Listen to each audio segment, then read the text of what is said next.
안녕하세요. 균이서지에 오신 것을 환영합니다.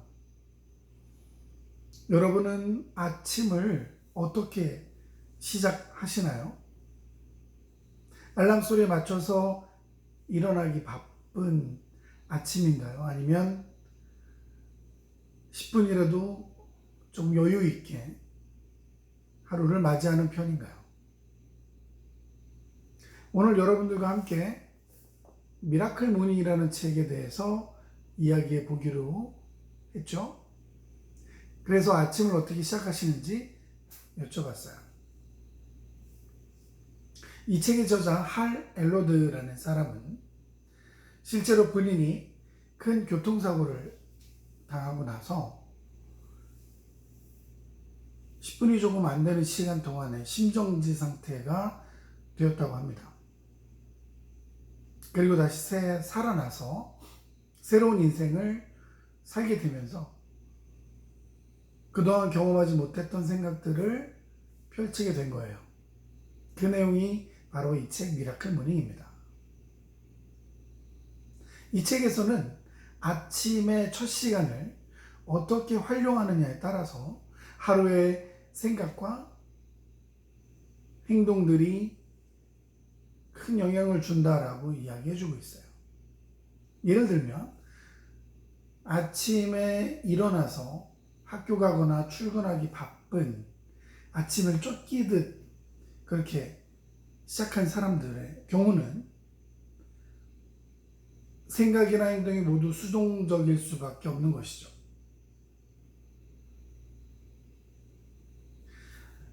일예로 이 책에 있는 예를 들어보면 미국의 사회보장국이라는 기관에서 사회에 이제 막 발을 내디딘 초년생들 100명을 무작위로 40년을 추적했다고 합니다. 은퇴할 때까지 한 40년의 생활을 추적을 해보니까 그 100명 중에 단 한 명만 부자가 되어 있고 4명은 경제적으로 조금 윤택한 정도, 나머지 95%의 사람들은 3분의 1 정도는 이미 세상을 떠났고 나머지 사람들은 해야 하기 때문에 그 일을 하는 매우 수동적이고 마지못해 하는 그런 삶을 살고 있더라 라는 것을 통계치로 보여주고 있어요. 놀랍지 않습니까?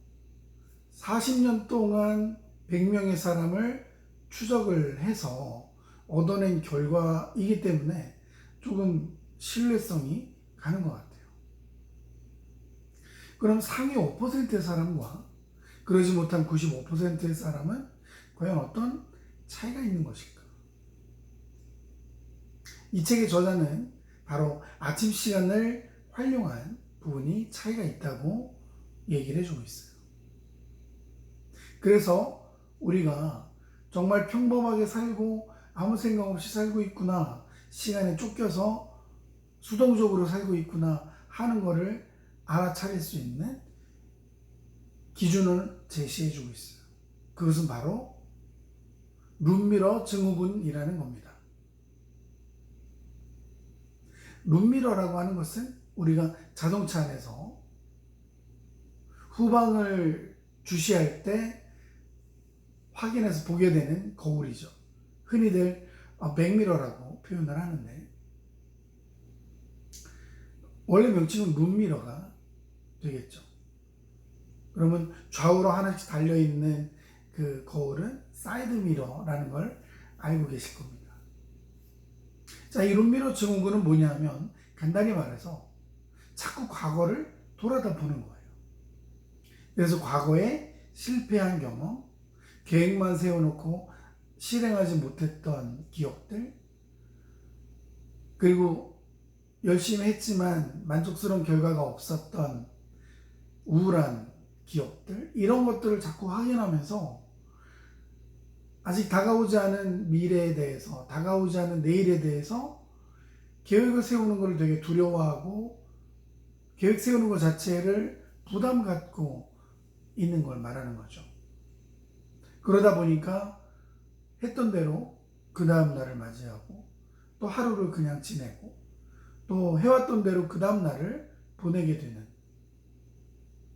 매우 수동적인 삶을 살 수밖에 없는 것이죠. 그래서 이 책의 저자는 그것을 탈피하기 위해서는 바로 오늘을 데드라인으로 정해라. 즉, 바로 지금 결심을 해라는 것이죠. 내일 아침 뭘 할 거다. 내일 아침에 일어나서 나는 어떠한 것을 제일 먼저 할 거다. 그리고 몇 시에 정확히 일어날 것이다.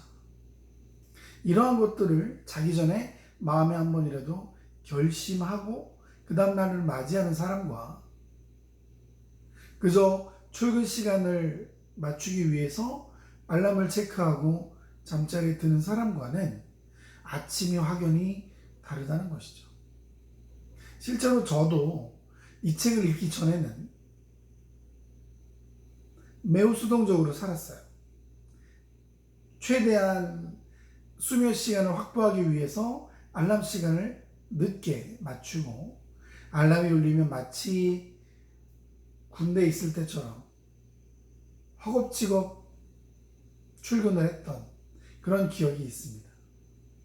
그런데 이 책을 읽고 나서 변한 게 있다면 아침에 꼭 해야 할 일들을 연결 지어서 루틴을 만들었다는 것이죠. 원래 일어나고자 했던 시간보다 5분에서 10분은 조금 일찍 일어나는 게 1번이고요. 두 번째로는 바로 일어나서 입을 헹구고 물을 한 잔 마시죠. 세 번째로는 오늘 하루 일과를 메모해뒀던 패드를 켜는 것입니다. 그 세 가지를 따로따로 1번, 2번, 3번으로 하는 게 아니라 연결해서 할 수 있도록 루틴을 만든 거예요. 그리고 나니까 단 하루도 빼지 않고 잘 실천을 해오고 있습니다. 그렇게 했더니 벌어진 아주 큰 변화는 아침이 두렵거나 아침이 부담이 되거나 스트레스가 되지 않는다는 것이죠. 그래서 이 책에서 알려준 대로 그러한 방법들을 하나둘씩 써보니까 너무나 즐거운 시간이 되는 거예요. 패드에 그 다음날의 일정을 메모하는 것도 재밌고 그 다음날 아침에 오늘은 어떤 일들을 하게 되어 있는지 스케줄을 정리했던 것을 체크하는 것도 즐거운 일이 되고 있고 그 가운데서 약간의 변수가 일어나는 일들을 동선을 체크한다든지 또 사전에 준비할 시간이 충분한지 확인하게 되는 것이죠. 또한 이 책의 가장 큰 장점이라고 하는 것은 맨 뒤편에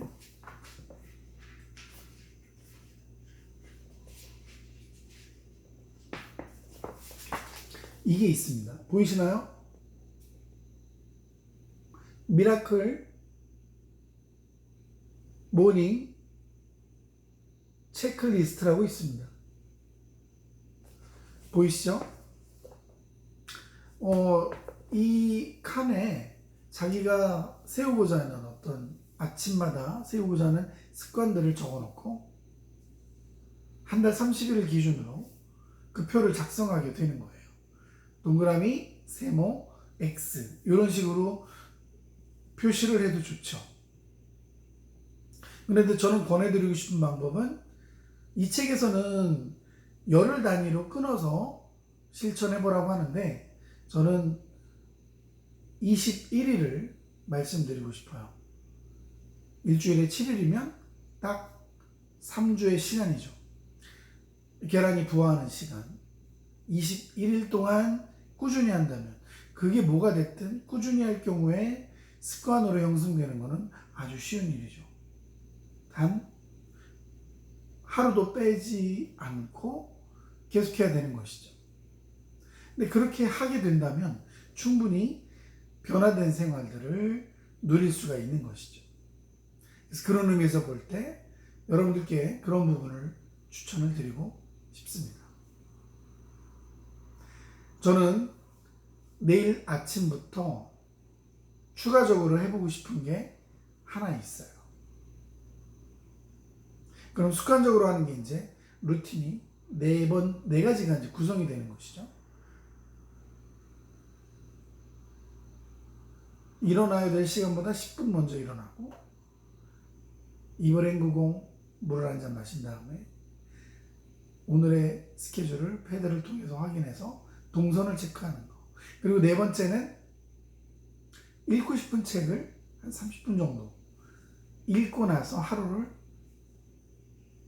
움직이려고 해요. 읽고 싶은 책은 많고 시간이 조금씩 줄어들고 있는 상황이다 보니까 지금도 퇴근하고 나서 새벽 1시가 조금 넘은 시간이 되었는데요. 이 시간에 책을 읽는 것보다는 아침에 읽는 게 훨씬 여유가 있을 것 같아요.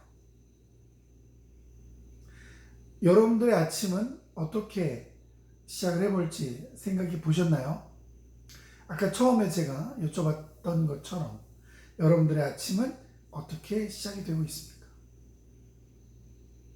그러면 이제 새롭게 아침 시간에 해보고 싶은 것은 뭐가 있을까요? 한 가지라도 내일부터 실천해 보신다면 정말 좋을 것 같아요. 네, 다음 주에는 안녕하세요 교황입니다 라는 이 책을 가지고 여러분들과 나누려고 합니다. 교황 프란치스코 이분의 어떤 일과 하루 일과도 좋고 교황청에서의 모습, 인간적인 모습 이런 것들을 기록한 책인데, 지난번에는 법륜 스님의 책 방황해도 괜찮아 라는 책을 가지고 공유했죠. 이번에는 프란치스코 교황님의 생활을 다룬 책을 여러분들과 함께 나누기로 하겠습니다. 나중에 기회가 된다면 제가 존경하는 목사님 중에 한 분의 책을 공유하려고 해요. 자, 끝까지 시청해 주셔서 감사하고요. 오늘은 여기까지 진행하도록 하겠습니다. 그럼 건강하시고 다음 시간에 또 만나요. 안녕.